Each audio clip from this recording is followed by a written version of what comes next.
O nosso entrevistado de hoje é o presidente do Tribunal de Contas do Estado do Ceará, o Dr. Holden Botelho. O Tribunal de Contas do Estado do Ceará é o órgão mais importante do controle externo da administração pública municipal e estadual. Hoje temos apenas um Tribunal de Contas no Estado.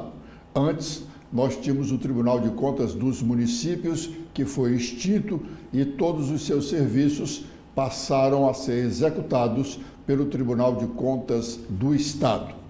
Dr. Holden, muito obrigado pela sua presença aqui nos estúdios da TV da Transparência, e começo perguntando ao senhor qual é a expectativa para o trabalho do tribunal neste semestre de eleições municipais. Edson, eu agradeço o convite, é sempre um prazer para mim estar podendo falar sobre o Tribunal de Contas, sobre o nosso trabalho, divulgar o trabalho do Tribunal de Contas. O Tribunal de Contas, nesse ano, é um desafio, de fato, nós temos eleições municipais. É a primeira vez que o Tribunal de Contas do Estado, depois da junção, vai poder sair a campo numa eleição municipal. A extinção do TCM, Tribunal de Contas dos Municípios, ocorreu em 2017. Em 2020 nós tivemos eleição municipal, mas era a Covid, né? Então estava no auge, né? No início, naquele período das medidas sanitárias mais severas, e o tribunal, até em obediência às medidas, não foi a campo fazer fiscalizações. Então esse ano é o primeiro ano em que o TCE, já com essas novas funções, vai poder fazer as suas inspeções, e a ordem é atuar normalmente, né?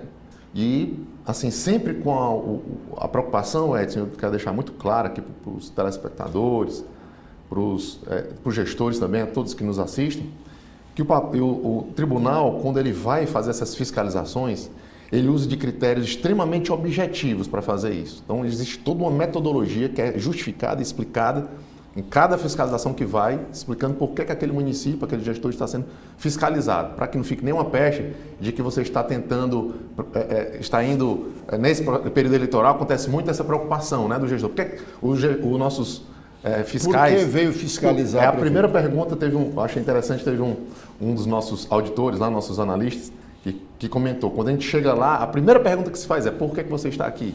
Então essa resposta está lá. Nós temos toda uma metodologia explicada de por que aquele fiscal está ali, de forma objetiva, sem qualquer tipo de perseguição e nem para aliviar também aquele gestor. Então estamos ali de forma imparcial. É isso que eu gostaria de deixar muito claro e garantir à sociedade, que é uma preocupação. Nesse período há muitas denúncias de um lado e de outro, né, e o tribunal tem que se manter imparcial durante esse período. Dr. Holden, como é que o tribunal define essas suas inspeções, fiscalizações? Tendo em vista que nós temos 184 municípios no estado, a capital e mais 183 municípios outros, e acredito que o quadro de técnicos do tribunal não é tão grande assim para atender a toda essa demanda. Então, qual é o critério que o tribunal tem para fiscalizar este ou aquele município? Pois é, o Tribunal de Contas, o nosso desejo seria estar em todos os municípios, mas os recursos são limitados, então ninguém consegue estar em todos. Então a gente tem que utilizar da tecnologia para nos ajudar nessa atividade. Então, utilizando tecnologia, as fontes de informação, especialmente dos nossos sistemas do SIM, né? Sistema de Informações Municipais, a gente faz uma tabulação ali do que é maior materialidade e maior risco. Sem também esquecer de manter uma aleatoriedade, porque senão é preocupante nesses sistemas assim, que você coloca, não, a gente só fiscaliza o que é município grande, gastos grandes, e aí quem gasta pequeno pode gastar de qualquer jeito, desordenadamente. Não. Então existe também um espaço para o sorteio, para a aleatoriedade, né? Para que exista sempre a expectativa de ser fiscalizado. Então a gente procura aquilo que tem mais risco, elementos de risco, elementos de materialidade, quer dizer, contratos maiores, licitações maiores, contratos maiores, mas também que tem mais risco, né? Tem alguns critérios para analisar a questão de risco, né? Se aquela contratação, nós temos até um sistema chamado radar, né? Então nós analisamos vários tipos de critérios. Por exemplo, se existem empresas que estão sendo contratadas que já são impedidas de contratar, porque foram sancionadas em momentos anteriores, se existem parentes de gestores que estão sócios de empresas, se existem empresas que são recém-criadas e já estão ganhando licitação. Então, esses são os riscos, são critérios de risco. E o critério de materialidade é o valor. Aí também tem um espaço para aleatoriedade, para o sorteio, para que o sujeito saiba que em qualquer momento ele pode ser fiscalizado. Dr. Holder, num determinado momento aqui se disse, e se falou muito sobre isso, que os desvios em prefeituras, eles estariam localizados, não, ou eles seriam mais expressivos em relação ao transporte escolar, em relação à merenda escolar e em relação à saúde. Esses 3 critérios são os que mais preocupam o tribunal ou temos outros critérios, outros pontos de desvio de recursos? Qualquer área pode estar passível de haver o desvio de recurso, o problema do desvio, né? Então, essas áreas de transporte escolar, merenda escolar, são áreas bem clássicas de onde isso acontece. Transporte escolar até uma preocupação do tribunal, não só com a questão do desvio, mas com a própria qualidade do transporte. Então, o tribunal já teve, em vários momentos, né, sempre uma preocupação com a qualidade do transporte escolar, para que não ocorram os tais dos paus de arara, né? Levando as crianças em condições inadequadas, o que pode provocar acidentes, até acontecer o pior, que são mortes até. Então, o tribunal tem atuações fortes na questão do transporte escolar, para evitar esse tipo de prática. Merenda escolar é um fator, medicamentos, hospitais, né, também é uma fonte, com certeza, uma fonte importante de atenção do tribunal, mas não fica limitado a isso, não. Onde a nossa matriz de risco e materialidade perceber que tem ali um problema, por exemplo, aluguel de veículo, né, compra de aluguel de frota de veículo, combustível, abastecimento de combustível. Então tem uma série de outros setores que também podem estar dando margem a algum tipo de fraude, algum tipo de desvio, superfaturamento. Então a gente tem que estar atento a isso também. Mas esses 3 aqui é porque para onde estão os recursos públicos são dirigidos em maior quantidade para esses setores, né? Sobretudo da merenda e do transporte, que são recursos que vêm do governo federal, né? E do governo estadual. E a saúde especificamente da União, né? E aí fica difícil mensurar os gastos realmente com remédios. Tem remédios aí que de uso contínuo, tem remédio caríssimo, tem remédio mais barato, né? Isso. O que os tribunais como um todo estão tentando, Edson, estabelecer alguns parâmetros de verificação de preços, né? Então, assim, a gente tem alguns sistemas e a gente quer incrementar isso aqui no Ceará, aqui no TCE do Ceará, de pegar os produtos por uma base de preço comum, tipo Comprasnet, que o TCU utiliza lá analisando as compras do governo federal, mas que a gente pode também utilizar esses dados para verificar assim, o que é que desvia do valor. De repente a gente pode encontrar algum tipo de compra que desvia do valor de mercado geral. É isso que a gente quer aprofundar. A gente tem uma equipe, hoje a gente duplicou a equipe de inteligência do tribunal, mais que duplicou. Então a gente quer agir forte nesse setor, buscar informações precisas, inteligência, tecnologia em prol de que as compras, as contratações públicas sejam feitas tanto do ponto de vista em respeito à legalidade, à isonomia, que todos possam concorrer com isonomia, como também do preço, que não haja superfaturamento. Isso a gente está investindo para que a gente consiga ter esse monitoramento.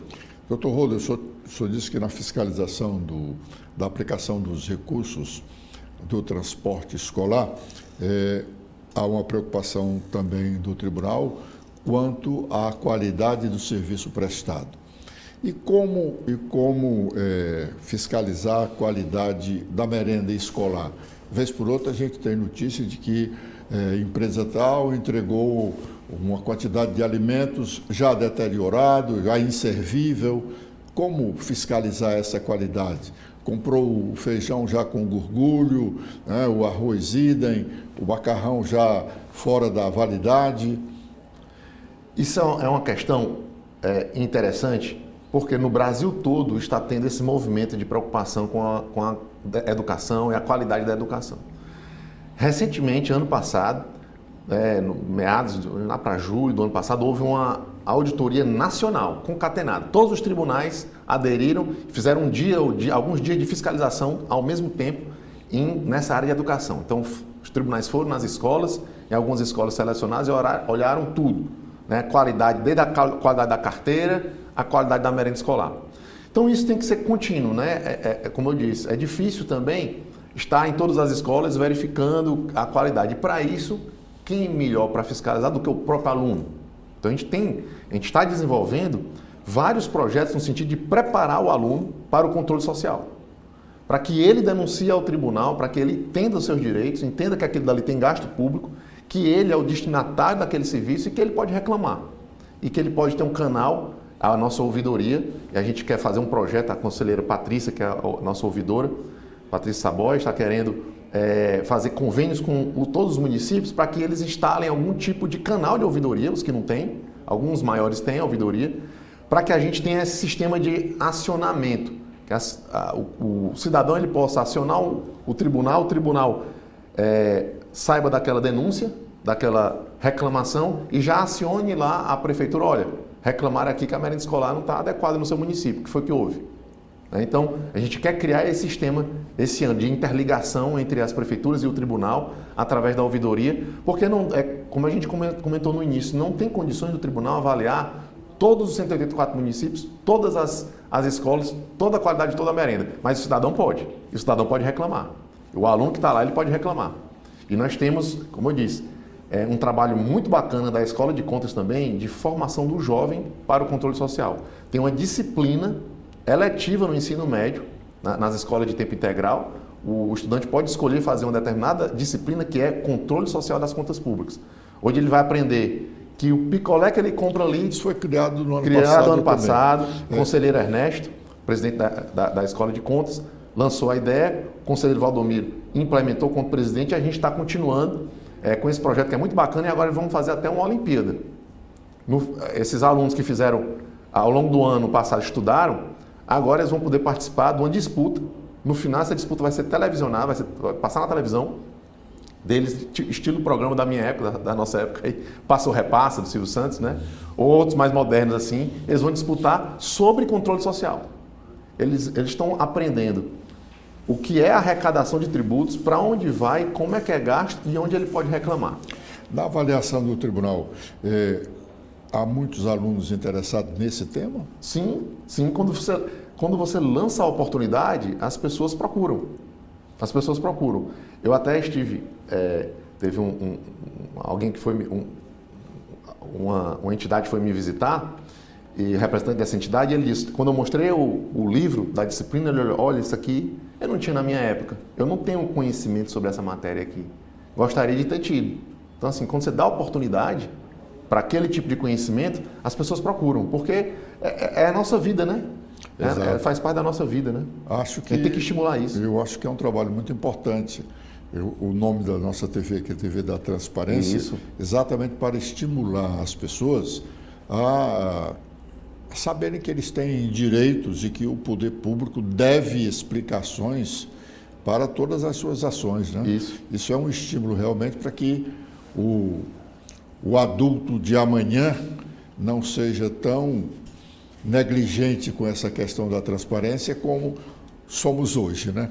Nós somos muito pouco ligados a essa questão da transparência. Como é que o tribunal lida com essas denúncias que chegam lá? Porque tem uma infinidade de denúncias vazias também, não é? Como o tribunal lida com essas denúncias? A nossa legislação estabelece alguns critérios, né? Essa denúncia tem que ter um mínimo de materialidade e para ser aceita e provocar uma auditoria. Então a gente tem os critérios estabelecidos na lei. Existe, vamos separar dois tipos de denúncia. Tem aquela provocação feita na ouvidoria, que não precisa de tanto formalismo. Aí o tribunal coloca aquilo numa espécie de linha de produção, olha, está acontecendo denúncia sobre determinado tipo de assunto, vamos colocar aqui como um ponto de atenção. Já apareceram 10 denúncias. Vamos colocar isso aqui como um ponto de atenção. Ali só apareceu um. Né? Vamos colocar isso como um ponto de atenção nas nossas auditorias. E existe aquela denúncia que é a denúncia da lei, né? Que você entra com a petição lá no protocolo denunciando determinado tipo de fraude, de problema, infração que você verificou. E aí ela tem os requisitos, você tem que ter um mínimo de materialidade ali, comprovar o mínimo de materialidade que aquilo ocorreu de fato, que haja um mínimo de expectativa que aquilo dali tenha de fato alguma infração ocorrendo para o tribunal agir. Porque denúncia, como você disse, tem demais, algumas não tem de fato cabimento, né? Mas isso o tribunal faz esse juízo aí já prévio, ele analisa, vê se os requisitos foram atingidos e aí segue em frente. Doutor Roldo, é comum nos dias atuais de se receber uma informação aqui que o Ministério Público conseguiu uma liminar para afastar o prefeito, afastar o secretário, para fazer busca e apreensão em determinadas prefeituras. E nessa informação não vem nenhuma citação do TCE. O TCE não abastece o Ministério Público com essas informações? Ou o próprio Ministério Público foi quem fez a investigação lá sobre algum desvio de recurso? O Ministério Público é nosso parceiro. Eles têm, algumas são ações próprias, ele não precisa do TCE para entrar com a ação e tomar suas medidas, mas em alguns casos sim. Há uma parceria com o Ministério Público. Eu acho que é a maioria, né? Porque o Ministério Público não tem estrutura para fiscalizar as prefeituras. Em alguns casos há sim a parceria com o Ministério Público, só que a gente fica mais como se fosse nos bastidores, né? A gente municia de algumas informações. Inclusive agora, eu estive lá no Ministério Público e estabelecemos aí várias parcerias para atuar em várias áreas, né? Na saúde, na educação, na primeira infância. Então, coisas interessantes de parceria entre o Ministério Público e o Tribunal de Contas virão à tona em breve, né? Está bem promissora a parceria com o Ministério Público. É o nosso órgão, é um órgão que tem missões muito parecidas com a do Tribunal, muito parecidas, quer dizer, nós fiscalizamos também as contas públicas. Fraudes, um problema de licitação, o Tribunal atua no lado dele, o Ministério Público também tem condição de atuar perante o Judiciário. A diferença que eu vejo é que o Ministério Público dispõe de alguns mecanismos que a gente não tem. Por exemplo, ele pode pedir uma escuta telefônica, ele pode quebrar um sigilo bancário, isso aí o tribunal não tem. Isso o tribunal ele pega ali aquilo que tem aparência, números, ele pega a ponta do iceberg. Ele pega aquilo ali que aparentemente tem algum problema do ponto de vista objetivo, mas ele não tem condições de aprofundar para pegar do ponto de vista da improbidade e do próprio crime. Porque ele não tem esses mecanismos de quebrar o sigilo bancário para saber se houve o desvio de dinheiro e foi na conta de quem. Ele não tem a quebra do sigilo telefônico, não tem busca e apreensão. São medidas que o Ministério Público tem essa prerrogativa de pedir ao Judiciário. E aí vai lá, coleta provas na casa daquele do que está sendo indiciado, do que está sendo acusado, investigado. Isso o tribunal não tem. Por isso que o trabalho do tribunal é mais prévio, né? Ele vê ali alguns problemas e às vezes já dispara para o Ministério Público que olha, aqui tem problema. Aí o Ministério Público continua aprofunda aí a ponta do iceberg, vai descendo, mergulha e aí defrauda essas atuações. Dr. Holden, nós temos constantemente informações sobre desvio de recursos em prefeituras, né? Eu acho são muitas irregularidades denunciadas. Esse muito, para nós comuns, é muito também para o Tribunal de Contas. No universo de 184 prefeituras, tem 10 mais visadas, é considerado um índice elevado. Nós não devemos ter tolerância com a corrupção. Sim, né? Claro que não. Mas num país como o nosso, num universo de 184 municípios, a gente tem 10, 15 que não andam bem. O Tribunal de Contas pode considerar que é muito grande o número de pessoas que precisam ser realmente fiscalizadas? Olha, eu diria que isso é pulverizado. Toda a administração tem sempre, vamos dizer, o problema da corrupção e do mal, de uma forma geral, é que ele aparece muito, quando aparece, choca.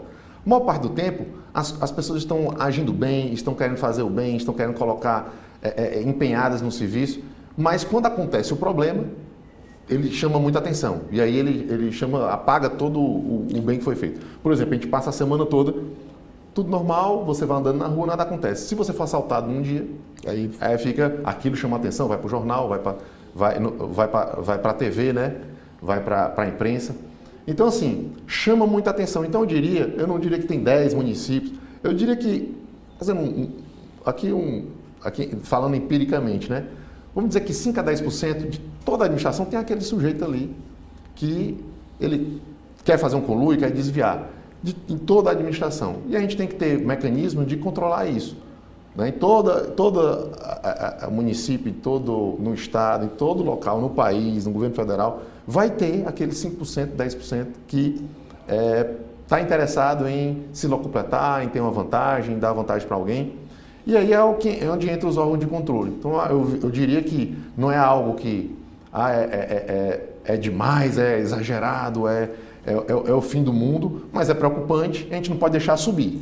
A gente não pode deixar passar disso, porque senão vai contaminando. A maçã trabalhar para reduzir. Reduzir, porque a maçã podre é aquela história também. Não acontece nada, o sujeito pega aqui, não acontece nada, outros vão se animando. O fruto podre pode... Vai contaminando o resto. Então a gente tem que cuidar para que isso não, se possível, zerar, né? que é praticamente impossível, mas evitar que isso cresça e prolifere, né? Doutor Holden, há um cuidado do Tribunal de Contas em ser ponderado nas suas comunicações sobre fiscalizações, né, sobre o trabalho dos técnicos do tribunal em todos os setores da administração pública. Por que não diria temor, que não é temor, não é? Por que esse controle? Por que a sociedade não deve saber, a partir do início que o tribunal decidiu, a partir do momento que o tribunal decidiu que vai fazer uma inspeção em determinada prefeitura? Olha, se não for algo sigiloso, que vai comprometer até o andamento da investigação, da inspeção, não vejo por que não divulgar. Inclusive, assim, na minha gestão, a ordem o trabalho do tribunal ser divulgado. Se o senhor me permite, eu acho que precisa ter cautela realmente. Porque na hora que o tribunal diz, eu vou na prefeitura tal, as pessoas já ficam falando, o roubo foi aqui, o roubo foi lá, quem é que está roubando, né? Realmente tem isso também, isso. Né? E também tem que ter cuidado por questão de ano eleitoral, principalmente, de não criar também um factoide, né? Então o tribunal vai lá, faz uma cena que fiscaliza, e aí quando vê não era o que se tinha imaginado. Aí você causou um prejuízo à imagem daquele gestor, daquele município, desnecessariamente. Então a gente tem que ter um pouco de cautela, mas assim, o tribunal tem segurança de que foi lá, de que verificou, encontrou achados com problemas, não tem por que não divulgar. Nossas sessões são abertas, as sessões de julgamento são abertas ao público, transmitidas pelo YouTube. Nós temos aí nosso Instagram, nossos canais, nosso site, que estão sempre divulgando as ações do tribunal, certo? E qualquer processo também que não seja sigiloso, só a denúncia que é sigilosa. A denúncia feita tem que preservar. Para preservar, inclusive, o denunciante. Principalmente o denunciante. Sobretudo, né? Para que o sujeito se sinta à vontade de denunciar o tribunal. Então, tirando a denúncia, que é um processo sigiloso, todo o resto, quem quiser acessar lá o tribunal, entra no site, pega o número do processo e vê o que está acontecendo. Certo? Então, não tem por que o tribunal não mostrar o seu trabalho, né? Agora, sempre com esse cuidado de não fazer também o estardalhaço e depois ver que não é bem aquilo. Frustrar o próprio... E aí vai cair em descrédito, né? E condenar as pessoas antes do tempo. Mas está fazendo um trabalho, olha, nós estamos aqui no município, verificamos alguns pontos de atenção que podem ser irregularidades. Mas isso ainda vai ser julgado pelo tribunal. Mas, olha, encontramos isso. Isso pode ser divulgado e, inclusive, quem quiser acesso no site do tribunal, com o número do processo, consegue. Inclusive, eu estou querendo nesse ano, até ele colocar aqui de primeira mão, estou querendo facilitar para o cidadão, principalmente em ano eleitoral, o acesso a ano de eleição municipal, saiba como está o seu município. Então nós temos já um portal da transparência dos municípios muito bem estruturado, da época ainda do TCM, o conselheiro Ernesto Saboy foi quem elaborou com seus técnicos esse Ele portal. É apaixonado pela tecnologia. Ernesto, e aí nós estamos querendo dar mais visibilidade a esse portal, colocar-se na abertura do site do tribunal, inclusive também com a lista dos municípios. Aqui você escolhe seu município e você vai ver como é que foi dado o parecer prévio em relação àquele município. Então você vai ter um portal, tipo como se fosse o portal do eleitor ou o portal do cidadão. Naquele portal eu quero saber como é que está meu município. Como é que foi dado o parecer prévio das contas do prefeito que está querendo reeleição. Foi assim. Como é que estão aí? Você vai depois para o portal daquele município, do portal da transparência, e tem lá a receita do município, os gastos, quem comprou, quem vendeu para aquele município. Tem todas as informações ali. Então, esse é um grande portal para, em tempo de fake news e de desinformação, informações confiáveis para o eleitor municipal se decidir em quem eu vou votar. Doutor Rodrigo, eu acho que é um trabalho importante. Mas, como nós já conversamos algumas vezes sobre isso, nós temos aqui no país uma quantidade enorme de portais de transparência. Mas eu não sei ler o portal da transparência. Quem sabe ler um portal da transparência? Quem sabe ler um portal da transparência? Seria uma ótima oportunidade do tribunal fazer um portal diferente, que qualquer pessoa possa acessar e veja, bom, a prefeitura tal fez uma licitação, a empresa tal ganhou para contratar prestadores de serviço na área de saúde. Quantos? Que tipo de servidores? Médico, enfermeiro, auxiliar? Não é? As pessoas não sabem ler.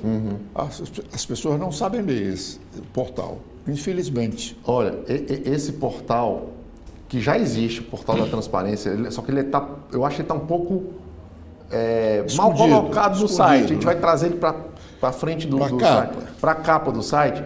E assim, essa interação com a sociedade vai nos permitir ver, olha, onde é que a gente pode melhorar para tornar mais acessível. Eu, quando vejo o portal, eu achei ele muito interessante, muito bacana e interativo. Mas o senhor sabe ler. Pode ser que eu esteja contaminado pelo exatamente. Eu não sei. Mas e a maioria da população não sabe ler o portal da transparência. Porque é cansativo. Você vai lidar com números, não é? Números elevados, não é? Números de várias... para todos os setores. Mas se você tiver a seguinte informação, estou desconfiado que a empresa do fulano e tal está vendendo para o município. Se você colocar o nome da empresa, tudo bem, vai aparecer nesse portal. Tudo bem. Uma coisa mais específica. Correto. Assim. Mas aí não tem o que ela vendeu. Não é? O quanto ela vendeu. Tem o valor do contrato. Tem o valor do contrato, um valor do contrato macro, não é? Que engloba, às vezes, várias coisas. Por exemplo, quem sabe no Ceará quantos prestadores de serviço tem a Secretaria de Saúde do Estado? Quem sabe no Ceará quantos prestadores de serviço tem a CAGES?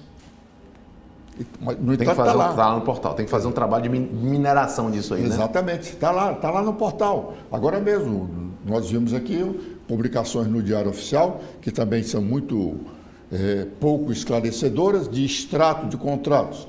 A CAGES alegando que porque o contrato que ela fez, a licitação que ela fez há 5 anos, essa licitação estava se vencendo e ela não podia fazer uma nova licitação agora porque o tempo não permitia de se concluir essa licitação. Aí ela faz uma dispensa de licitação e contrata a empresa por 6 meses. 1 milhão, 5 milhões, 2 contratos que eu vi ultimamente, são 13 milhões de reais para prestação de serviço. Então como é que eu vou saber? Eu posso até, se eu for ao contrato, aí eu vou saber, mas como é que eu chego ao contrato? É difícil o portal da transparência. Né? Assim, você faz uma provocação bem interessante, sempre talvez, pode ser uma ideia que está surgindo aqui, de haver um tratamento prévio dessa informação daquilo que for mais relevante para o cidadão. Você pega aquelas, não só pega todas aquelas informações que estão ali meio disseminadas, meio soltas e faz um tratamento nelas para divulgar para o cidadão aquilo que é mais relevante. Agora, o cidadão também pode, uma vez que ele está desconfiado de uma determinada atuação, de um determinado contrato, ele ali não consegue entrar, ele olha, só viu o valor, mas não sei exatamente o que foi, o que é, ele pode provocar o órgão, pela lei de acesso à informação, e obter aí que chama a informação passiva, né? Quer dizer, o órgão tem que... vai ser provocado para informar, se ele não informar. No entanto, eu entendo, e outras pessoas também, que o cidadão não deveria ter tanta dificuldade para colher essa informação. Ele podia ser dispensado de acionar o órgão com esse requerimento, que ele tem lá 10 dias, 15 dias, diz que precisa de mais tempo para responder e acaba a pessoa se desinteressando sobre o assunto. Está desistindo, né? Exato, desistindo até. Veja bem, olha, eu recebi aqui uma interpelação judicial do governo do estado, porque eu dei uma nota com base numa publicação do Diário Oficial de que a secretaria tinha comprado R$287 mil de pães para fazer sanduíche. Eu dei a notícia seca, estranhando, como? 287 mil reais de pães para fazer sanduíche? O sanduíche se come numa merenda, não é no café, né? Que você pode comer 2, 3, 4 carioquinhas. Né? Aí o governo do estado fez uma interpelação, eu disse que não valia coisa nenhuma, que era igual a peito de homem. E parece que o juiz disse, bom, recebeu e acabou-se. Se o Estado tivesse esclarecido lá, no extrato que ele publicou, o que tem no contrato que eu não conheço, dizendo, bom, são 287 mil reais, mas 100 mil reais é para os presídios, 150 mil reais para as escolas de ensino médio, não sei o quê. Tinha evitado todo esse transtorno. O Estado disse, não, o Estado aqui está duvidando, está levantando suspeição. Ele próprio é que levanta a suspeição. Então, acho também que esses extratos deveriam ser mais claros. Né? Poderiam ser, assim, e é aquela história. Se não foi claro o suficiente, porque, veja, são milhares de informações também para dar. Então, mas, assim, que responda quando for o cidadão perguntar o que é isso. E aí responder, né? No prazo da lei de acesso à informação. Ele podia ter. É isso, né? Ou então, de certa forma, agora é claro que isso é sempre um processo de aprimoramento, né? Hoje em dia o estado da arte é esse, né? Se divulga dessa forma no Brasil todo, se divulga assim nos portais. Mas claro que com a inteligência artificial, com novas tecnologias, a gente pode traduzir isso de forma mais fácil, mais clara para o cidadão. Eu acho que é isso que a gente tem que se esforçar. Utilizar essas ferramentas de tecnologia, hoje o que um chat GPT consegue fazer é impressionante. Né? Então, ele poder ler aqueles dados todos e traduzir numa forma resumida e perceptível para o cidadão. Acho que isso aí a gente pode avançar. É uma provocação muito interessante.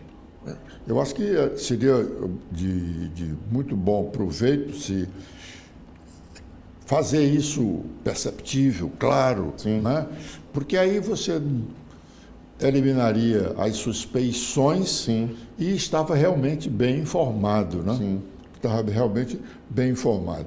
Doutor Holt, no passado, quando os conselheiros dos tribunais eram indicados, todos indicados pelos políticos, havia muita pressão no tribunal sobre não fiscaliza fulano, abranda aí a situação do Beltrano. Hoje o tribunal recebe algum pedido assim suspeito? Olha, isso eu posso garantir, da minha parte, não chega esse tipo de pedido. Acho que as pessoas até sabem. O senhor é concursado, né? E assim... E mesmo os que foram indicados, ultimamente também não foram indicados por deputado... Eu acho que sempre há essa preocupação em relação à forma de origem dos conselheiros. E como eu fui dos concursados, eu me sinto até tranquilo para falar. Eu não acho que é uma forma ruim de escolha. Eu acho que é uma forma democrática. Eu acho que é importante que tenha gente indicada tenha gente que foi indicada da Assembleia, tem gente que foi indicada pelo governo do Estado, pelos governantes, né? Chefe do Executivo, tanto federal como estadual, para o cargo de conselheiro. Isso, ao invés de ser um problema, se for bem realizado, se for a pessoa que cumpriu os requisitos constitucionais, porque para você ser indicado, você tem que ter notório saber, em administração, contabilidade, economia ou direito. Você tem que ter 10 anos de exercício em uma dessas áreas. Você tem que ter reputação ilibada. Então, obedecendo esses requisitos, o fato de vir uma indicação da Assembleia, a Assembleia é a casa do povo. Aquele pessoal que está ali na Assembleia, os deputados, foi eleito. Então, eles têm legitimidade para fazer essa indicação. E acaba fortalecendo o debate lá. Fica rico o debate. Eu tenho uma visão de quem estudou. Eu exerci vários cargos públicos, mas a minha origem é o estudo. Concurso, né? Concurso para isso, concurso para aquilo. Então, quando eu chego num plenário e vejo pessoas que passaram pela Assembleia, que foram secretários de Estado, isso enriquece o debate para mim. Eu acho que fica mais rico. Eles não o contrário. Vivenciaram a base. Vivenciaram outras situações que eu não vivenciei. Vivenciei um aspecto muito técnico. Assim como eu imagino que o meu aspecto técnico, minhas colocações técnicas, também enriquece o trabalho deles. Eu vejo que eles gostam, eles têm uma deferência, eles ouvem, eles mudam as opiniões várias vezes, os votos, a partir do que eu falo, do que eu comento do ponto de vista técnico. Então, eu vejo isso como uma riqueza sendo bem trabalhada.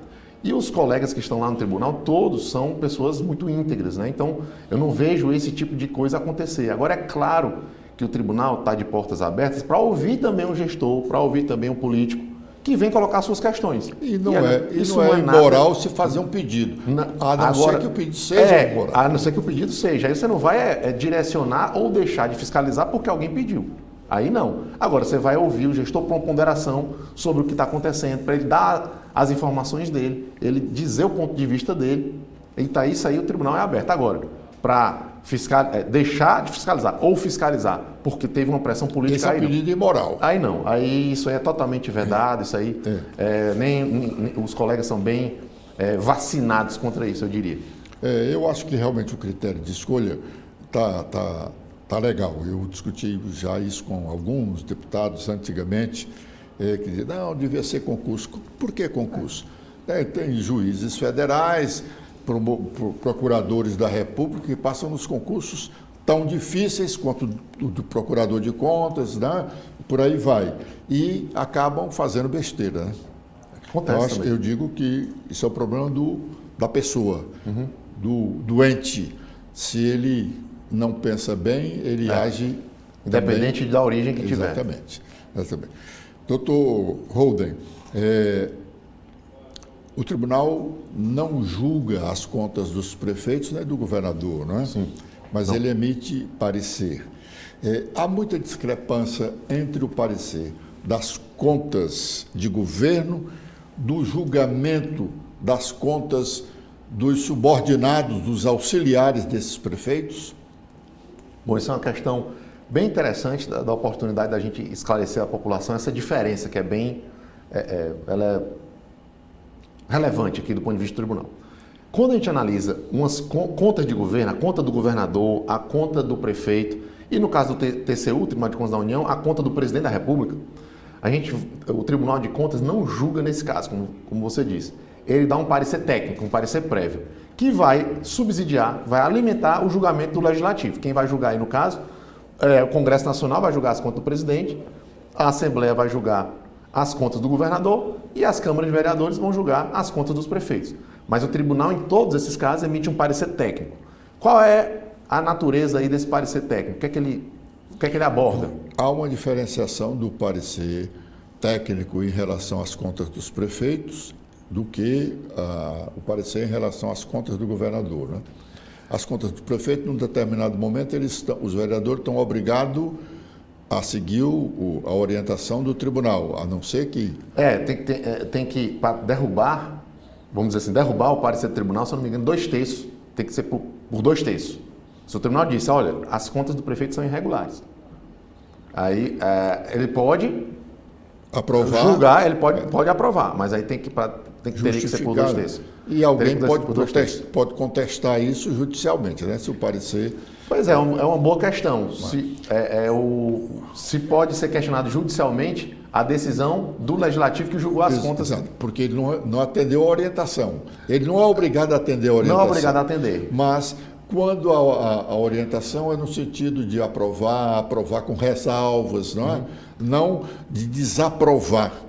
Tanto que a lei já diz que para ele não aceitar o parecer do tribunal, tem que ser 2/3. 2/3. Tem que ser por maioria de 2/3. Se ele quiser julgar regular algo que o tribunal diz que é irregular, isso é a Câmara, certo? Muito bem. Tem que ser por uma maioria qualificada. Na Assembleia já não é assim. Não, na conta do governador não. E, e nem na também conta do presidente. É só para prefeito, há essa distinção para prefeito. Mas o parecer prévio, a natureza é a mesma, né? O que é? Nós vamos verificar no parecer prévio se o governante, coloca aqui o chefe do executivo, qualquer um dos três, né? Presidente, governador, prefeito, se ele cumpriu os planos de governo dele, se ele cumpriu o que diz a lei orçamentária, se ele atingiu os limites mínimos em gasto com educação e saúde, se ele não está se endividando demais, se ele não está aumentando o gasto com o pessoal. Tudo isso é que a gente analisa a gestão de uma forma macro no parecer prévio, certo? Nas contas de gestão, que é a conta do dia a dia do gestor, aí do secretário de saúde, secretário de educação, no caso do federal, os ministros, né? Ministro da educação, ministro da saúde. Enfim, nesses casos, o tribunal vai analisar, diferentemente, é o dia a dia da gestão. As pessoas que ele contrata, servidores que contrata, concurso, licitações, gastos do dia a dia. E aí o tribunal julga de fato. Há um julgamento. O tribunal julga essa conta regular, regular com ressalvas ou irregular.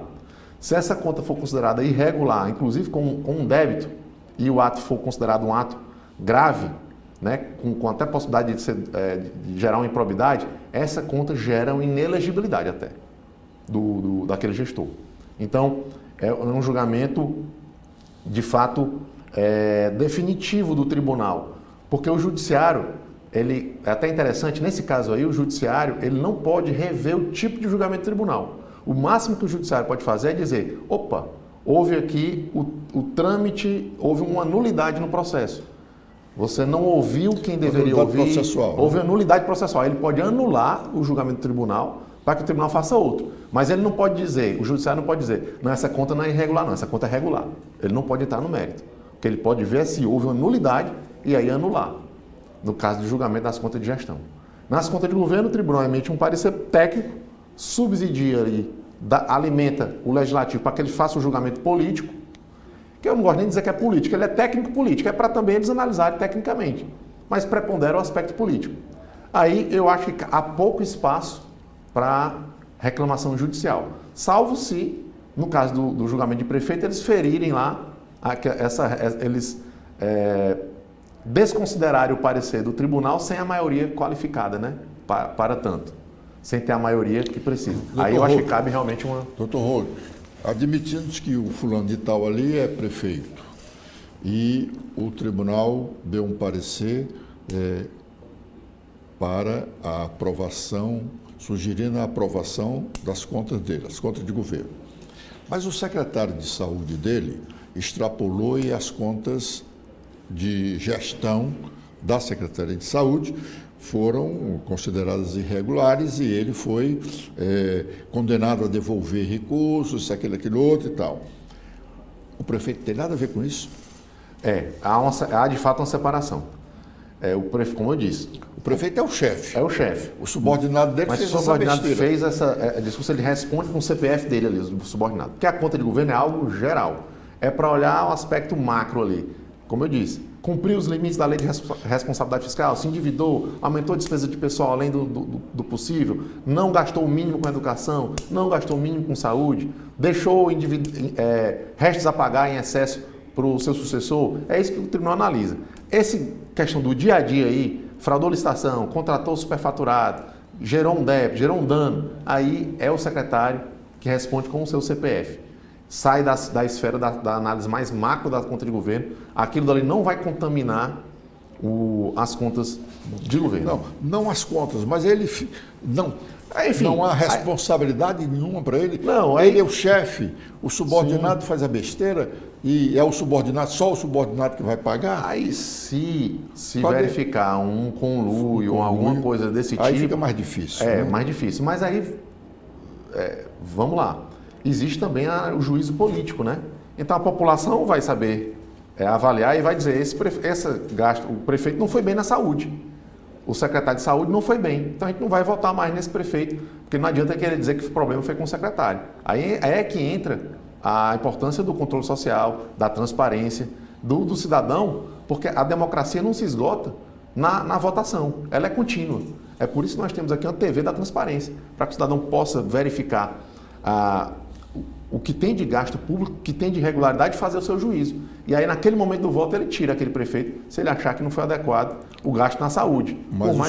Mas o senhor há de convir que a população não faz essa relação, não demonstra muita preocupação com isso. Eu estou dizendo, fazendo essa observação, em razão de um pronunciamento do senhor no parecer prévio de umas contas, que o senhor chamou a atenção de que a sociedade deveria, apoiada em citações do Rui Barbosa, né, que a sociedade devia estar conhecendo participando ali daquela decisão do tribunal, na emissão daquele parecer, porque a coisa mais importante, né, é a aplicação do orçamento.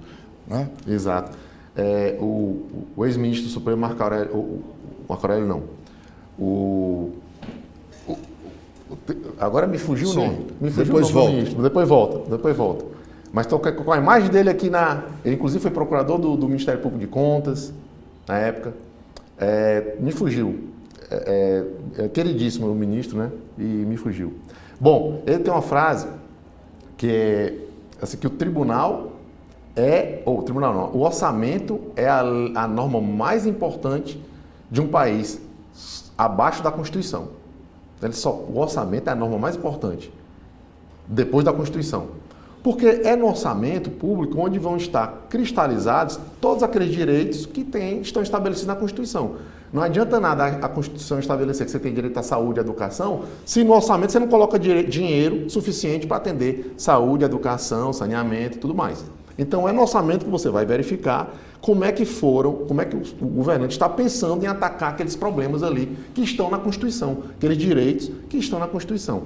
Então, quando a gente vai analisar um parecer prévio das contas de um governante, aquele momento ali é onde nós vamos avaliar se o orçamento, que é essa norma tão importante, foi de fato aplicado, foi de fato seguido, como é que aquele gestor atuou, como é que aquele governante atuou ao longo do ano para atender aos direitos da população, direitos de uma forma geral. É nisso que consiste a análise das contas de governo. E aí a gente vê pouca procura no dia do julgamento. Isso é algo que a gente pretende mudar. Eu acho que eu quero fazer até, conversei com a Kelly, que está ali nos acompanhando, da gente fazer uma campanha, perto do julgamento das contas de governo, fazer uma campanha, olha, vai ter o julgamento das contas, vai ter a análise do parecer prévio das contas do governador. Isso é importante você assistir. Você que é cidadão, é importante você saber como é que será que o Estado está se endividando? Será que o Estado está mantendo os níveis de endividamento, de investimento? Será que o Estado aumentou muito o seu gasto com o pessoal? A previdência do Estado, como é que está? Então, a gente quer fazer uma campanha aí para trazer o pessoal para assistir lá seja presencialmente ou no YouTube, assistir a transmissão do parecer prévio, como você sempre nos prestigia lá assistindo, você que é o decano do jornalismo político, está sempre lá no tribunal assistindo e fazendo suas anotações sobre esse que é um momento muito importante. E a gente quer também estimular isso nos municípios, por isso que eu quero criar esse portal para o eleitor saber, olha, como é que foi o sujeito que quer reeleição, o prefeito que quer reeleição, como é que foi o parecer prévio dele no tribunal no ano passado. É isso aí, a gente quer estimular isso. Aí eu volto à história de fazer um portal que as pessoas saibam ler. Que as pessoas saibam ler. Eu também já conversei com o senhor sobre esses pareceres, né? Esses pareceres técnicos. Porque eles têm lá muitos números e é difícil o linguajar. É difícil, é do técnico. O linguajar do técnico, ele parece que está preocupado só em mostrar o trabalho dele para os técnicos. Isso é um compromisso meu aqui que eu já assumi no primeiro dia de gestão, aqui estou reforçando. A gente vai traduzir isso para um linguajar mais adequado. Né? Pelo menos as contas do governo do Estado, a gente vai traduzir. Está aqui o julgamento. Quem quiser aprofundar no tecnicismo, está aqui o julgamento técnico. Mas nós vamos fazer uma cartilha à parte daquilo que são os dados mais relevantes, de uma forma mais clara, mais fácil para o cidadão. Dr. Holt, esse trabalho que os tribunais todos do país fizeram com relação à educação no ano passado, né, foi muito importante porque mostrou um quadro da realidade da educação brasileira. Nós vamos ter um quadro dessa educação este ano? Olha, Esse ano, é claro que continua, tem que ver, vamos analisar se há também um movimento nacional de contínua avaliação da educação, mas a gente quer fazer, eu quero até aproveitar para divulgar isso aqui, que envolve também a educação. Esse ano, o tribunal vai adotar como um tema, sem abrir mão dos outros, sem abrir mão de fiscalização de fraude, licitação do dia a dia, mas vai elencar o tema da primeira infância como um tema central de investigação e análise do tribunal. Não são auditorias punitivas, são auditorias para entender como está o funcionamento e arregimentar todos aqueles que são importantes e atuantes na área, os gestores municipais, Ministério Público, sociedade, governador, secretários, para atuar em torno desse tema e haver uma concatenação, uma uniformidade de esforços. Então nós estamos trabalhando junto com instituições, junto com a academia, junto com a universidade, para elaborar um plano de ação nesse sentido, porque a gente quer fortalecer o cuidado com a primeira infância. Então, a primeira infância envolve também a educação, envolve saúde, envolve assistência social, que é uma fase muito peculiar na vida da pessoa, né? A pessoa que sofre, passa fome com 20 anos de idade, depois ela recupera. Se ela voltar a se alimentar normalmente, aquilo dali é recuperável. A criança não. A criança de 0 a 6 anos, aquele dano ali vai marcar a vida daquela pessoa. Até cognitivamente ela vai sofrer por conta daquela privação. Então a gente tem que ter uma atenção especial na primeira infância. Então nesse ano nós vamos direcionar, é claro que envolve também a educação, nós vamos direcionar a nossa atenção do ponto de vista dessas auditorias de a avaliação de qualidade, né? São as auditorias operacionais, são auditorias que não são auditorias para fiscalizar problema, fraude, são auditorias para ver o funcionamento. Então nós vamos mergulhar no funcionamento do cuidado com a primeira infância no estado do Ceará.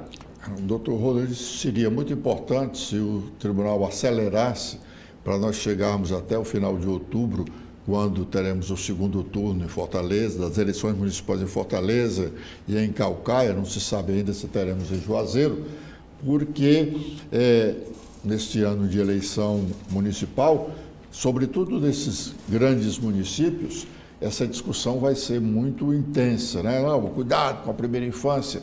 Nós construímos 20 creches, 50 creches, 12 creches, e são creches de primeiro mundo, tem isso, tem aquilo outro. Quer dizer, isso vai ser mote de campanha eleitoral. Se o tribunal acelerasse esse projeto para que em outubro a gente já pudesse dizer, olha, a prefeitura tal não está tão bem.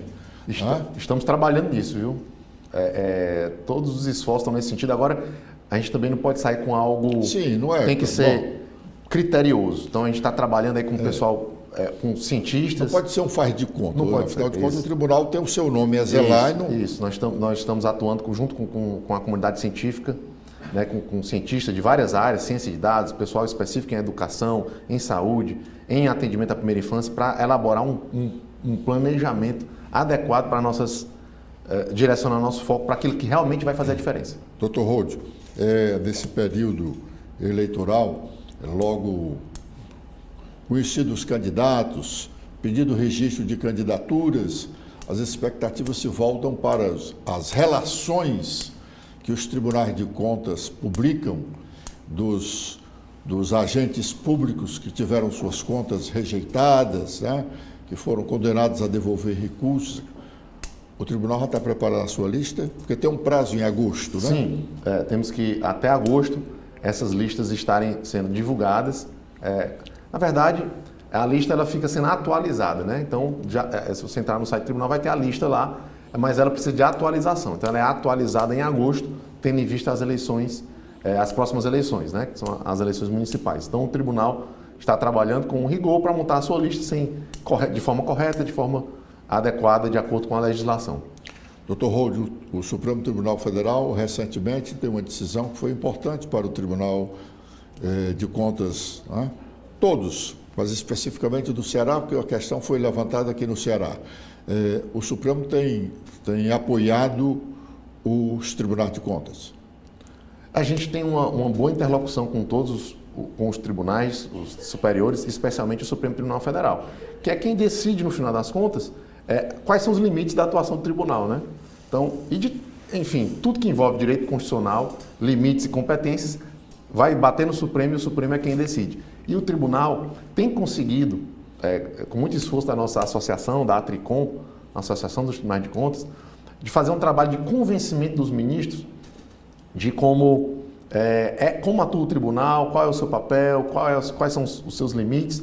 E esse debate está sendo bem interessante. Os ministros estão aumentando a sua compreensão sobre o dia a dia dos tribunais. Recentemente, por exemplo, eu participei de uma reunião em Brasília com todos os presidentes do de Tribunais de Contas, convocada pelo presidente Barroso, Luiz Roberto Barroso, presidente do CNJ, do STF, Supremo Tribunal Federal, e do CNJ, Conselho Nacional de Justiça, para conclamar os tribunais, ver como é que eles podem ajudar na questão da aceleração do problema das execuções fiscais.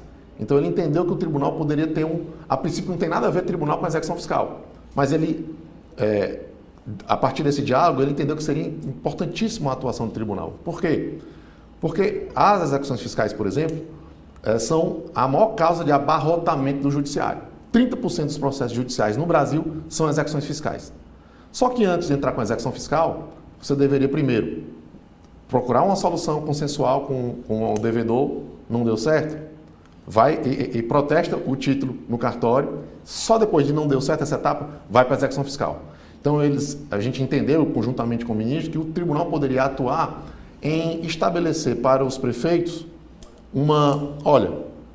você está seguindo essa ordem. Você também tem a obrigação de você está seguindo cuidar essa da ordem sua dívida, antes de entrar com a execução fiscal? Você está seguindo essa ordem já estabelecida pelo Supremo?